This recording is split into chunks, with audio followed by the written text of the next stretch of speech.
So continuing with the fourth unit of the 10th class, this is our lecture number 2.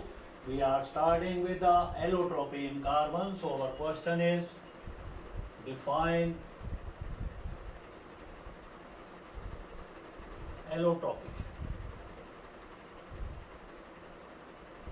Discuss it for carbon. Now, what is allotropy? Allotropy, it is defined as the phenomenon by which an element can exist in two or more forms which have similar chemical properties but they have different physical properties. So our answer is allotropy. It is the phenomenon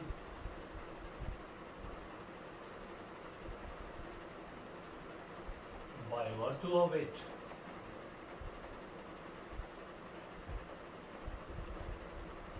an element exists in two or more forms which have similar chemical properties but different physical properties. Let us explain it in case of carbon. Carbon element due to catenation shows two types of allotropic form. They are crystalline and amorphous forms.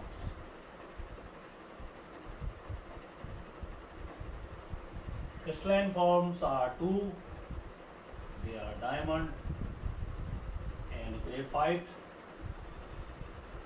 While we have number of amorphous forms, they are animal charcoal,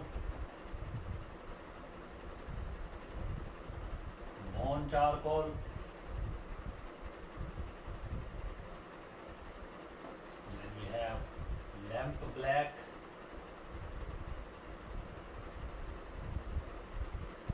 carbon black.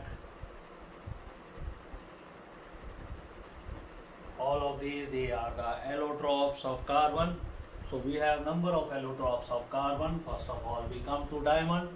Diamond is a three-dimensional covalent network of carbon atom where each of the carbon is forming four covalent bonds and each carbon is bound to four other carbons in this structure. And diamond is bad conductor of electricity. It is the hardest known substance. Diamond can be synthesized in the lab also from pure carbon at a very high pressure and temperature. So diamond, it has got the structure like this. Each carbon is joined to four other carbons by covalent bonds.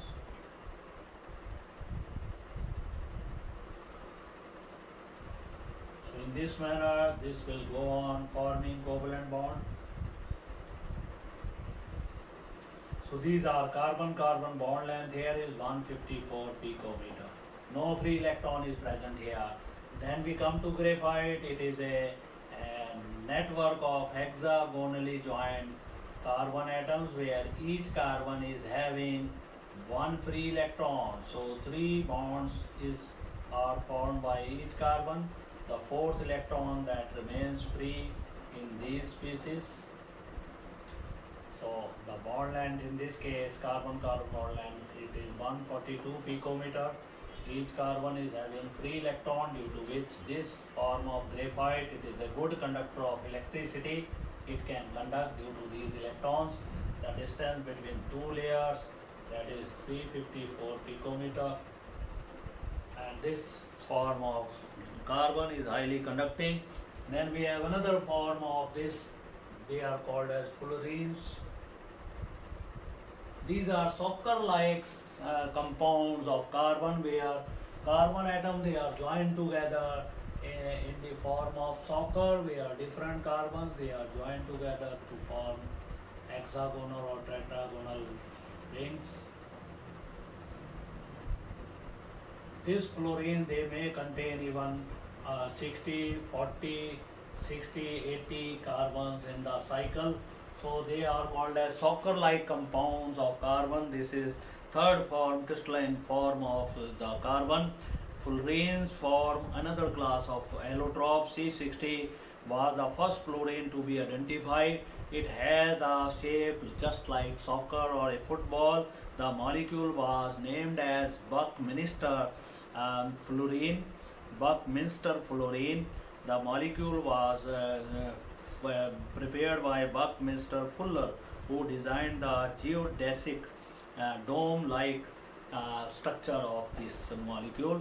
Then we have the amorphous forms of carbon. This is animal charcoal, which is prepared by the calcination of the bones in the absence of air. When bones are burnt in the absence of air, they change into a black colored mass, which is crushed to powder state, and this is called as animal charcoal or bone charcoal. It is called as it is used for purification of organic compound. Then we have the next is, this name is same, second type is plant charcoal.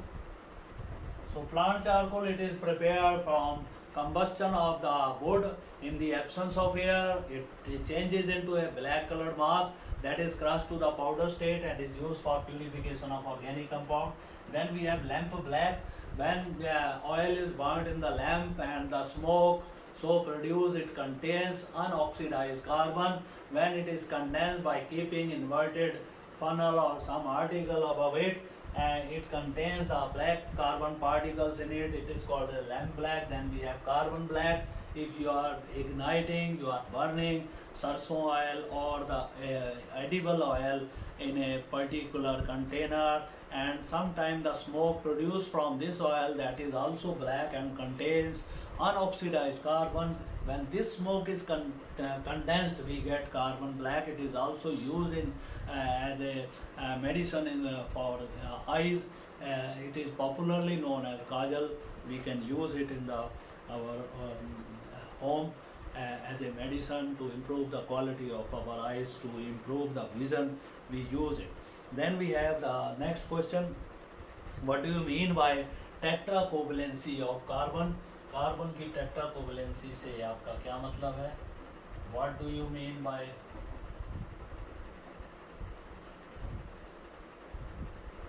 tetracovalency of carbon? It means carbon is capable of forming 4 covalent bonds by sharing electrons. It can form all the carbon-carbon single bonds. It can form 1 double bond and 2 single bonds, and it can form 1 triple bond and 1 single bond. So this tendency of carbon to produce 4 covalent bond, they may be all single, they may contain 1 double bond, 1 triple bond. So this tendency of carbon is called as the tetracovalency of carbon. Then we have the next question. What are hydrocarbons? Discuss their classification. So this is very important question, because now onward up to higher classes, when you move to the 11th class or 12th class, you have to study organic chemistry, and in 11th class there is a detailed study of hydrocarbons. So if you have to study hydrocarbon, let us know the basics of hydrocarbon, their classes and their nomenclature, their structure. If we know that, it will be very easy for us in the higher classes to study the higher topics. So let us now do another question. What are hydrocarbons?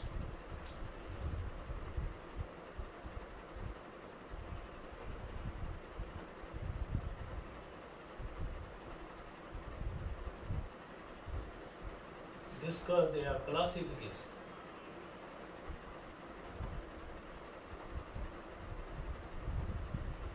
So what are hydrocarbons? As the name indicates, that hydrocarbons, these are the compounds of hydrogen and carbon.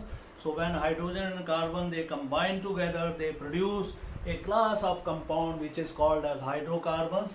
So we are taking the classification of hydrocarbons.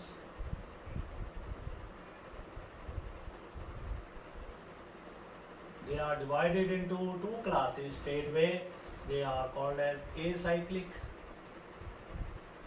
or aliphatic hydrocarbons. Then Then we have cyclic hydrocarbons. Then aliphatic or acyclic hydrocarbons, they are of two types: saturated, which are having all single bond, and unsaturated hydrocarbons. Saturated hydrocarbons, they all include alkanes. We have general formula CnH2n plus 2. We have the member CH4, add CH2, you will get next member C2H6, C3H8 and so on. Unsaturated hydrocarbon, they contain at least one double bond or one triple bond. Alkenes, they contain one double bond. Alkynes, they contain at least one triple bond. Their general formula is CnH2n, we have just studied. Their formula is CnH2n minus 2. So this is regarding the first class of hydrocarbons, which are called as the aliphatic hydrocarbons. Then we have cyclic hydrocarbons. They are, first class is alicyclics. Alicyclics, they are again of two types similar to that. These are saturated and unsaturated. Saturated include alkanes.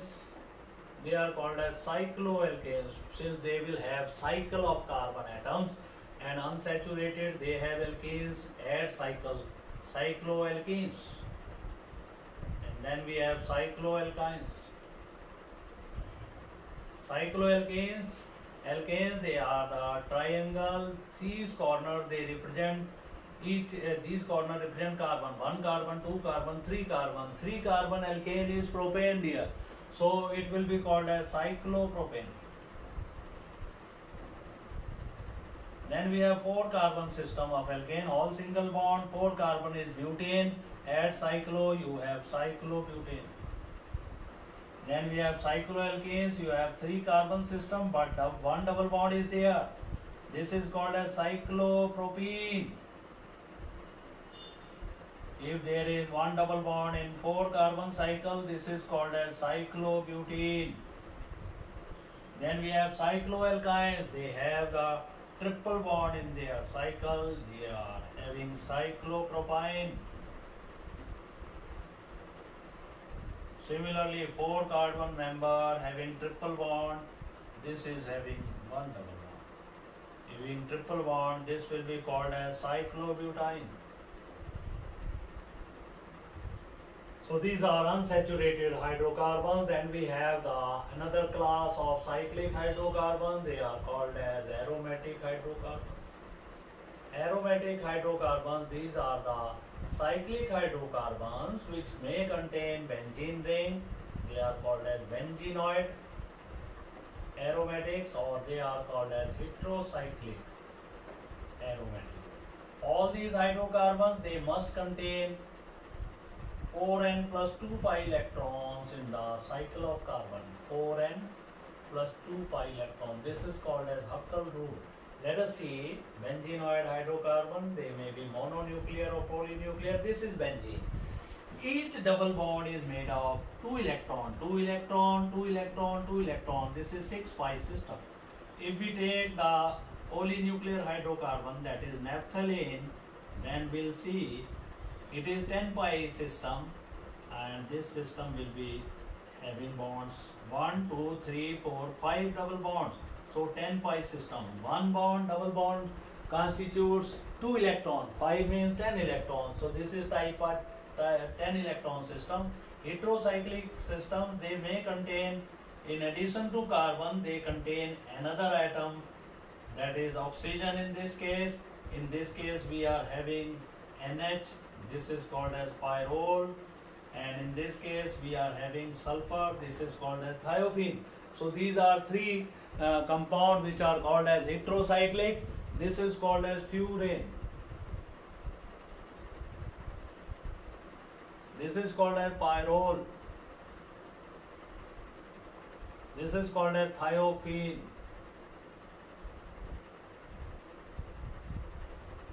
Now we will say these are 4 pi system. They are not 4 pi system. 2 to 4 and 2 electrons present on these atoms as a lone pair, they will participate in the resonance, they will come in the ring. So they are 6-pi system. This is also a 6-pi system. So this is regarding the classification of hydrocarbons, that hydrocarbon, they are made of many classes. They are the aliphatic hydrocarbon, they are cyclic hydrocarbons, and then when we substitute the other atoms in these compounds, we will get the other derivatives of the hydrocarbons.